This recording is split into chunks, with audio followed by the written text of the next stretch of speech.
पहली बात तो भैया कौन आप हैं? हाँ। मतलब ये प्रश्न पर्सनल आपका है या किसी और के लिए?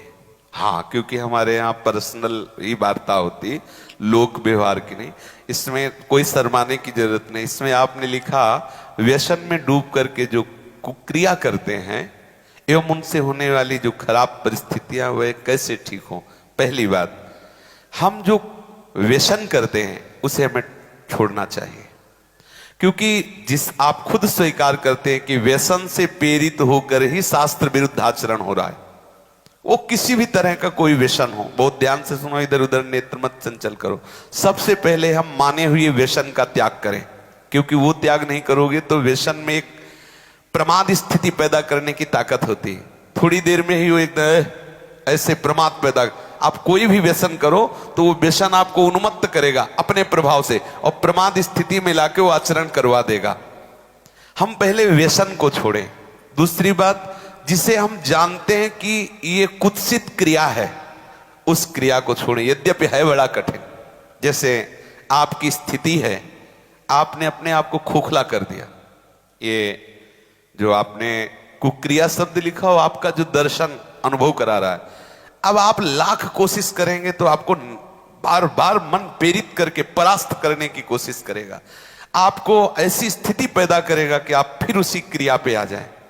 पर एक बार हिम्मत करके आपको जलना होगा, तभी आप बलवान हो सकते हैं। बिल्कुल ठीक समझना, नहीं आपके आंतरिक बल को नष्ट कर दिया इस क्रिया ने, इस व्यसन ने आपको नष्ट, अब आपको बलवान हो, आप पुनः वैसे हो सकते हो।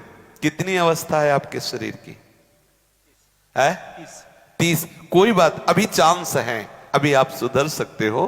तो आप पहले क्या व्यसन करते हो? अच्छा चलो जो भी हो, तो आप उसे आज नियम लो कि मैं नहीं करूंगा, छोड़ सकते हो? ऑलरेडी छोड़ दिया। ऑलरेडी मतलब बराबर छोड़ दिया। कुक्रिया, कुत्सित क्रिया, हाँ हम समझ रहे, पर आप उसे छोड़ रहे हैं आज कसम खा के। नहीं, महीना पूरा होने में जो वो प्रमत्त स्थिति आएगी, वो सारी कसम असम खूंटी में टंगवा देगा। क्योंकि वो एक ऐसी उन्मत्तता होती, प्रमाद स्थिति होती है। किन्हीं लोगों के हृदय में ये धारणाएं भर दी गई हैं कि कोई एक थैली है ब्रह्मचर्य की, और जब वो ओवर हो जाती है तो वो हट जाती है, ऐसा धारणा बैठा। ऐसा नहीं है। जिन लोगों को ऐसा लगता है कि ये ब्रह्मचर्य रहा ही नहीं जा सकता, जिन लोगों को ये भावना है कि ये नष्ट ही हो जाएगा, कह रहे कि जैसे अपने लोग कसम खा ले कि हम ऐसा नहीं करेंगे, तो 2 दिन 4 दिन का जो आपका अभ्यास है वो तो आप रोकेंगे, लेकिन जब वो महीना 15 दिन होगा तो आपके अंदर फिर प्रमाद स्थिति आएगी। अगर उस स्थिति में आप क्रिया ना करें, कुछ दिन सह जाएं, तो उसका कुछ दिन जो आपका अभ्यास रहा है वो आपको भ्रष्ट करता रहेगा स्वाभाविक बिना क्रिया। तो आपको घबराना नहीं है, आप धीरे धीरे क्रमशः ठीक हो जाएंगे। इस विषय पे चर्चा हो चुकी है, पर आप इसमें कुछ प्राणायाम आवश्यक है।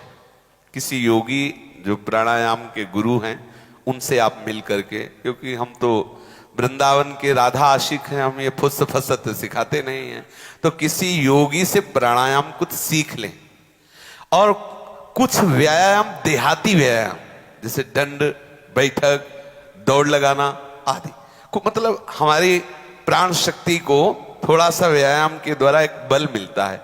और कुछ आहार नियंत्रण, कि हम इधर उधर की वस्तुएं ना खाएं, वो उसमें पड़े हुए हैं वीडियो में कि ये चीज ना, जैसे ब्रह्मचर्य में सहायक सावधानियां, ब्रह्मचर्य में सहायक भोजन, वो उसमें उसको विस्तृत रूप से आप सुन लीजिए और उससे धारण।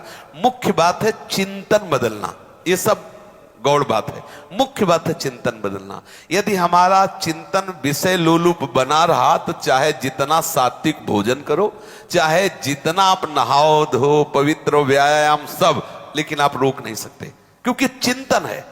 चिंतन बदलना अति आवश्यक है। उसके बदलने के लिए सत्संग, शास्त्र स्वाध्याय, नाम जप तीनों आवश्यक है। सत्संग और शास्त्र स्वाध्याय और नाम जप। भले गृहस्थी में हो, 30 मिनट अगर हम शास्त्र स्वाध्याय कर लें, मानो श्री स्वामी राम सुखदास जी की टीका जो की हुई गीता है, वो अमृत है साधकों के लिए। चाहे गृहस्थ हो चाहे विरक्त हो, जरूर स्वाध्याय करना चाहिए। किसी भी संत महापुरुष पर जिस पर श्रद्धा हो उसके प्रवचन सुने, और जो भी भगवान का नाम प्रिय हो वो नाम सुमिरन करे। इससे आपका चिंतन बदलेगा, और व्यायाम प्राणायाम से शरीर की नस नाड़ियां मजबूत होगी, शुद्ध आहार से आपको एक सपोर्ट मिलेगा। तो आप तीनों पर दृष्टि डालें, आहार ठीक हो, भजन साधन से चिंतन आप अपना ठीक कीजिए, और संकल्प दृढ़ निश्चय के द्वारा उन अशुभ क्रियाओं को दूर कीजिए। जो अशुभ क्रियाएं आप करते रहें तो आप सुधर जाएंगे। नहीं तो देखो कुछ दिनों बाद ऐसा होने लगेगा, आप देखना आपकी विचार शक्ति लुप्त हो जाएगी, आपके अंदर बिना किसी कारण के शंका बनी रहेगी, भय बना रहेगा, घबराहट बनी रहेगी, हर व्यक्ति से बात करने में चिड़चिड़ापन आए, मतलब कितनी तरह की परेशानियां आ जाएंगी। देखो हमें किसी से लेना देना थोड़ी है, तुम हमारे आत्मा हो तो हम आपको सुख पहुंचाने के लिए कह रहे कि आप पुष्ट बनो, आप बलवान बनो, गृहस्थी भी बनो, तो स्वस्थ और सुखमय जीवन व्यतीत करो। अब देखो अभी आपकी अवस्था क्या, 30 वर्ष की अवस्था का जो मनुष्य शरीर है वो पूर्ण स्वस्थ हष्ट पुष्ट होना। देखो आप ऐसे लग रहे हो जैसे बहुत आप चिंताग्रस्त हो, आप बहुत परेशान हो। इससे हुआ क्या, आपने खिलवाड़ कर लिया, तो इसलिए बात है। अब सावधान हो जाइए। बोलिए अब क्या बात, जो आज सुना उससे जीवन में धारण करो, ठीक है। किसी आयुर्वेदिक वैद्य से मिलकर के अगर ज्यादा परिस्थिति खराब हो तो कोई औषधि ले लो, कोई आसपास आयुर्वेदिक वैद्य हो जिनसे आप सलाह करो, वो धातु पुष्टता की आपको औषधि दें। पर आप किसी भी तरह की चेष्टा ना करें कुछ दिन। अगर आप गृहस्थ भी हैं, आपकी पत्नी भी है, तो भी आप कुछ दिन संयम धारण करें जिससे आप परिपक्व हो जाएं, फिर जैसा प्रभु प्रेरणा करें। लेकिन इस समय जैसे हमारे हाथ में चोट लग जाए तो फिर कुछ दिन सेवा निवृत्त हो जाए, उसको पुष्ट कर लें, फिर सेवा। ऐसे ही गृहस्थ धर्म में भी यदि हम बहुत ब्रह्मचर्यहीन हो चुके हैं तो थोड़ा थोड़ा ब्रह्मचर्य का अभ्यास करके हम पुष्ट बने, तो फिर हम आगे गृहस्थ धर्म का निर्वाह कर सकते हैं। समझ रहे?